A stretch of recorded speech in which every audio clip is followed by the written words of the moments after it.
Bem-vindos ao Destilado Literário.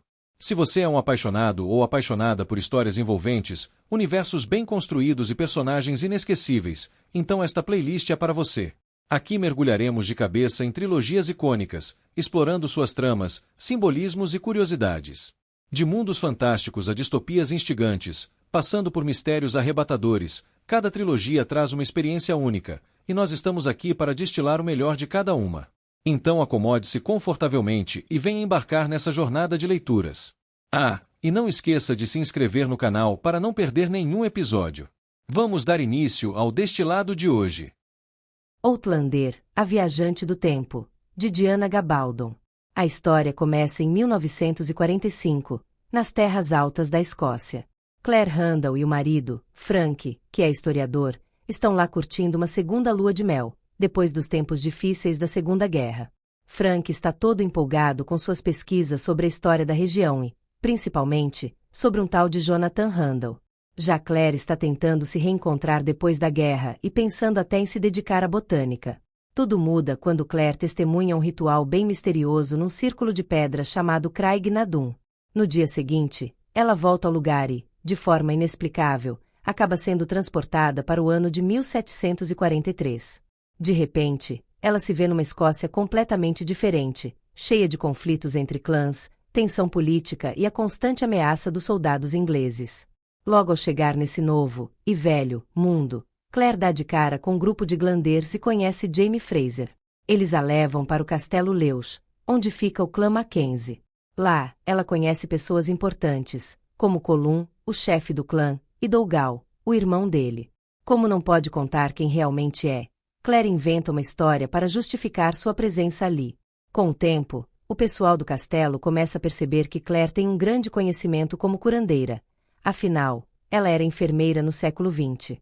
Ela começa a cuidar dos feridos, examina os registros deixados por um antigo curandeiro chamado Davi Beaton e usa tudo que sabe sobre ervas e medicina para ajudar.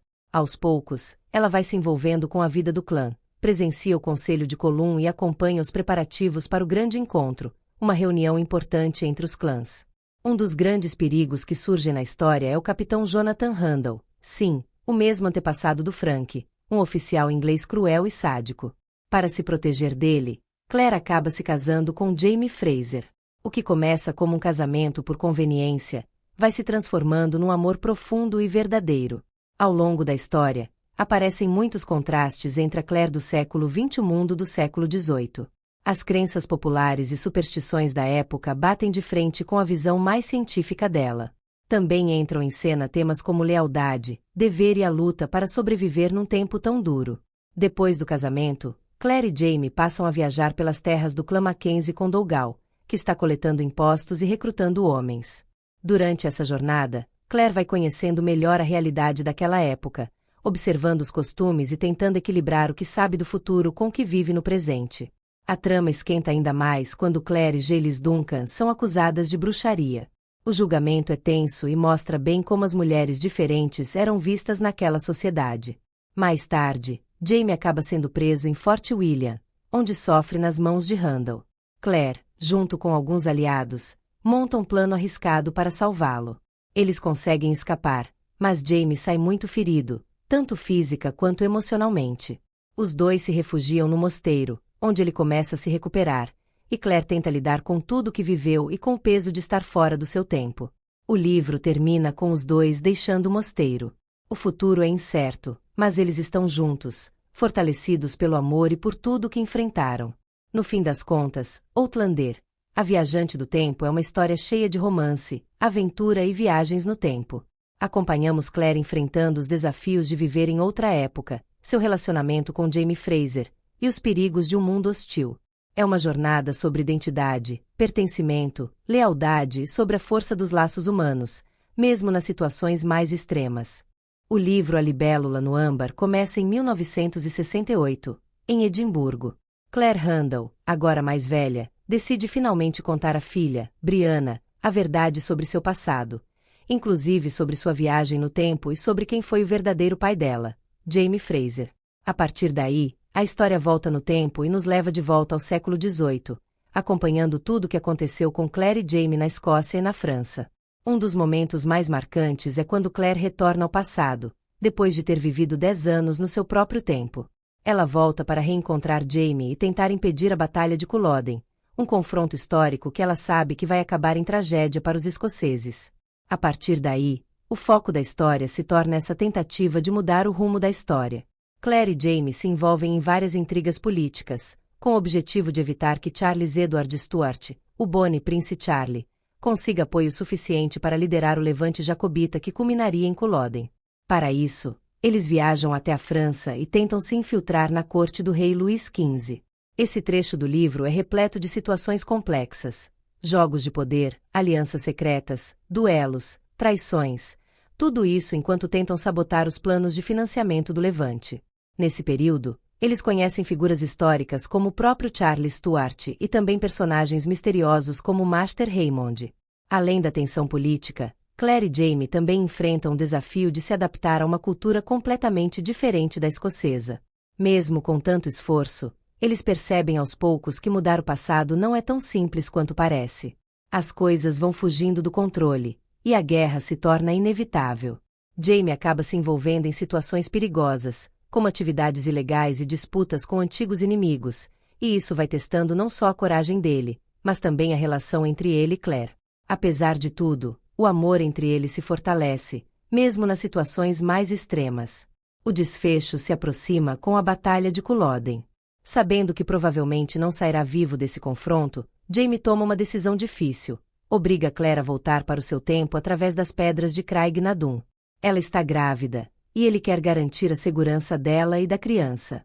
Esse momento, cheio de emoção, é um dos mais fortes do livro, um verdadeiro ato de amor e sacrifício. De volta a 1968, vemos Claire lidando com as lembranças de tudo o que viveu e com o peso de ter guardado esse segredo por tanto tempo. Contar a verdade para Brianna muda tudo, e juntas elas começam a buscar mais informações sobre o passado de Jaime, tentando entender o que aconteceu depois da separação. No fim das contas, A Libélula no Âmbar é uma história que fala sobre as consequências de escolhas impossíveis, sobre o amor que resiste ao tempo e sobre como algumas ligações, familiares e afetivas, são fortes o bastante para atravessar séculos. É um livro que mistura dor, coragem, esperança e uma profunda reflexão sobre o que significa amar, mesmo quando tudo parece estar contra você. O Resgate no Mar. Esse livro transcorre em várias linhas do tempo, lugares diferentes, mostrando o que aconteceu depois da Batalha de Culloden e a longa busca de Claire por Jaime. A história começa em 1968, com Claire e Roger Wakefield em Edimburgo. Eles estão tentando descobrir o que realmente aconteceu com Jaime Fraser depois da batalha. Roger se envolve bastante na pesquisa, vasculhando documentos antigos e registros históricos. Um dos momentos importantes é quando eles encontram uma lista do regimento de Lord Lovat e menções a um Fraser que sobreviveu, além de um diário de Lord Melton que cita um James Fraser. Aos poucos, a esperança de que Jaime tenha sobrevivido começa a crescer. A confirmação vem quando Roger encontra o nome de Jaime Mackenzie Fraser numa lista de prisioneiros, um ponto-chave nessa investigação. Enquanto isso, a narrativa volta no tempo para mostrar o que aconteceu com Jaime depois de Culloden. Ele sobrevive, mas passa um bom tempo escondido, vivendo sozinho numa caverna. Esse período é bem difícil, cheio de solidão e luta pela sobrevivência. A ligação com sua irmã Jenny e com a família segue sendo muito importante, mesmo com a distância e o sofrimento. Um momento marcante é quando Jaime é preso e levado para Ardesmuir. Lá, ele conhece o Major John William Grey, o governador da prisão. Apesar de estarem em lados opostos, os dois constroem uma relação de respeito e até uma certa amizade. Nesse período, surge também a história de um tesouro francês escondido, que adiciona uma camada de mistério à trama. Depois de anos preso, Jaime recebe liberdade condicional e vai trabalhar para a família Dunsany em Elvater, na Inglaterra. A vida dele muda bastante nesse momento, com novas responsabilidades e novos vínculos. Mas, mesmo vivendo outra realidade, Claire continua muito presente na memória dele. Mais tarde, Jaime passa a viver em Edimburgo, usando o nome a Malcolm. Ele trabalha como impressor e, secretamente, imprime panfletos, o que mostra como ele sempre encontra um jeito de seguir em frente, mesmo depois de tudo o que passou. A história volta, então, para Claire em 1968. Ela finalmente encontra provas de que Jaime não só sobreviveu a Culloden como também estava vivo em 1765. Um artigo assinado por a Malcolm e um documento com os nomes completos de Jaime e Claire confirmam que eles se reencontraram no século XVIII. Com essa descoberta, Claire decide voltar no tempo para encontrá-lo, uma decisão que marca o início de um novo capítulo na jornada dela, embora essa parte da viagem em si ainda não seja contada aqui. Por fim, acompanhamos Claire chegando a Edimburgo, no ano de 1766.